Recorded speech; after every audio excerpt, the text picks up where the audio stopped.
পরম প্রেমময় শ্রী শ্রী ঠাকুর আমার পরমারাধ্যা জগৎ জননী শ্রী শ্রী বড়মা, পরম পূজ্যপাদ শ্রী শ্রী বরদা, পরম পূজ্যপাদ শ্রী শ্রী আচার্য দেবের শ্রীচরণে আমার শতকোটি প্রণাম।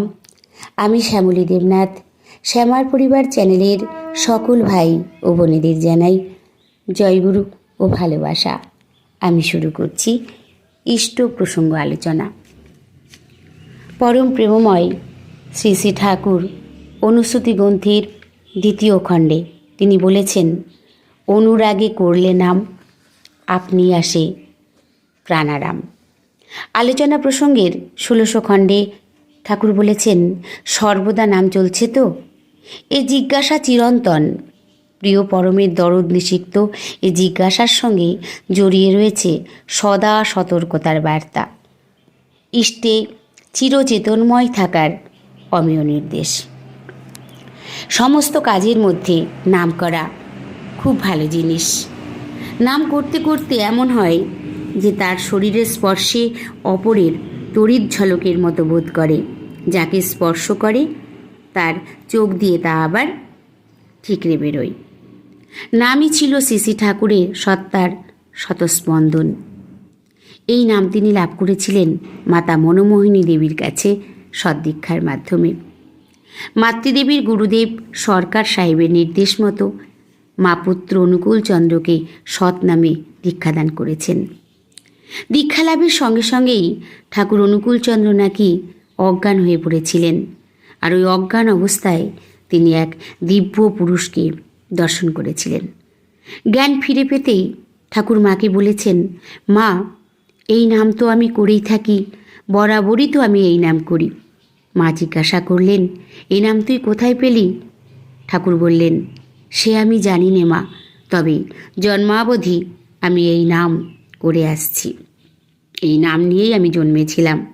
জানি নামই আমার মূল, তাই মাতৃগর্ভে থাকতেই আমি নাম করতাম। শ্রী শ্রী ঠাকুর আমাদের সর্বদা নামময় থাকতে বলেছেন। এ নাম মনে মনে, অন্তরে অন্তরে, নীরবে নীরবে। একদিনের একটি ঘটনা। সেদিন ছিল মঙ্গলবার, শীতের রাত্রি, খুব কনকনে ঠান্ডা। ঠাকুরের দাঁতে ব্যথা। গোল তাঁবুতে বিছানায় তিনি শুয়ে আছেন।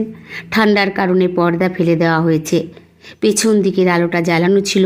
পরম পূজ্যপাদ শ্রী শ্রী বরদা এবং আরও কয়েকজন তার পাশে বসে আছেন। হঠাৎই প্রফুল্লদা প্রশ্ন করলেন, একক উচ্চস্বরে নাম করা সম্বন্ধে আপনার কি মত? পরম প্রেমময় শ্রী শ্রী ঠাকুর আমার বললেন, তপস্যা করব যে জিনিস নিয়ে, তার যদি পবিত্রতা না রাখি, এলোমেলোভাবে করি, তবে সুকেন্দ্রিক রকমটা কমে যায়। ইষ্টমন্ত্র যত মনে মনে করা যায় তত জোর বাড়ে। তিনি আরও বললেন, উচ্চস্বরে করলে যে একেবারে ফল হয় না তা নয়। তাই সম্পূর্ণ নিষেধ না করেও কোনটায় ফল ভালো হয় সেইটাই তিনি বললেন। মনে মনে নাম করলে স্নায়ু এর উপর চাপ পড়ে, ফল বেশি হয়। শব্দ করে করলে ততখানি হয় না। শ্রী শ্রী ঠাকুর আমাদের অনুরাগের সঙ্গে নাম করতে বলেছেন। অনুরাগ নেই এমন মানুষ নেই, কিন্তু দুঃখের বিষয় আমরা প্রবৃত্তিমুখী মানুষ, তাই আমরা অনুরাগের অনেক অপব্যয় করে থাকি। নামের মহিমা অসীম অনন্ত। পরম প্রেমময় শ্রী শ্রী ঠাকুর তার ঐশী লীলায় বিভিন্ন ক্ষেত্রে এই নামকে নিয়ে পরীক্ষা নিরীক্ষা করেছেন। তিনি কুষ্টিয়ায় একটা নাম হাসপাতাল তৈরি করেছিলেন। সেখানে 30 থেকে 32টা বেড ছিল।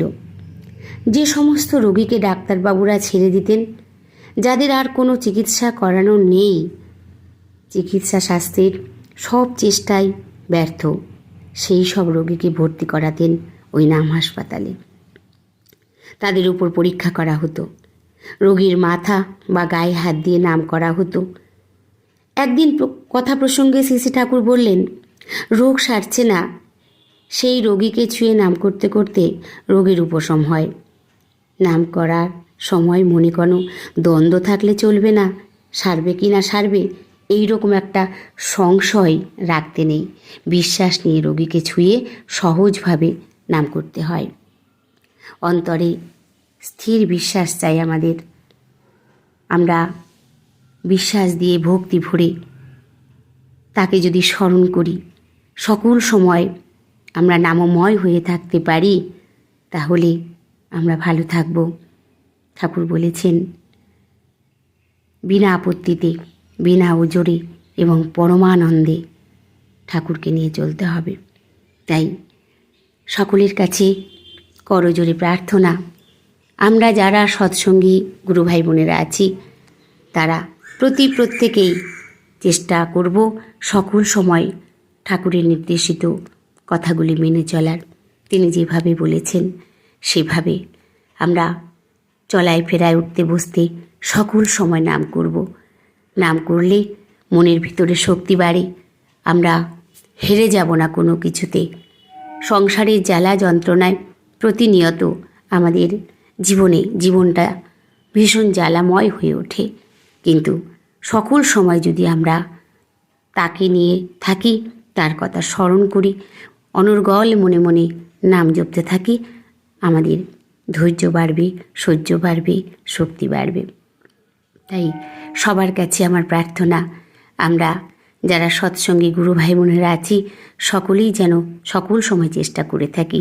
আর যারা ঠাকুরের নাম গ্রহণ করে এখনও তারা কিছুই করেন না, তাদের কাছে প্রার্থনা, তারা যেন আবার পুনরায় শুরু করেন। এ নাম অসীম অনন্ত। এ নাম করলে ভালো থাকা যায়, কারণ আমরা পুরোপুরি কিন্তু পারি না। আমরা বলি, আমরা মুখে অনেক কিছু, কিন্তু সত্যি কথাই আমরা কিন্তু সকল সময় নাম করতে পারি না। আমাদের করা দরকার, করলে আমরা ভালো থাকি, আর সেটা আমরা অনুভবও করতে পারবো এর ফল কি। তাই আসুন সকলেই আমরা ঠাকুরকে ভালোবেসে চলি। তিনি আমার ঘরের একজন, এই ভেবে তাকে নিয়ে মাথায় করে চললে আমরা ভালো থাকবই থাকব। পরম দয়ালের শ্রী রাতুল রাঙা চরণে আমি সকলের জন্য মঙ্গল প্রার্থনা করি। জয়গুরু। সবাই ভালো থাকবেন, সুস্থ থাকবেন।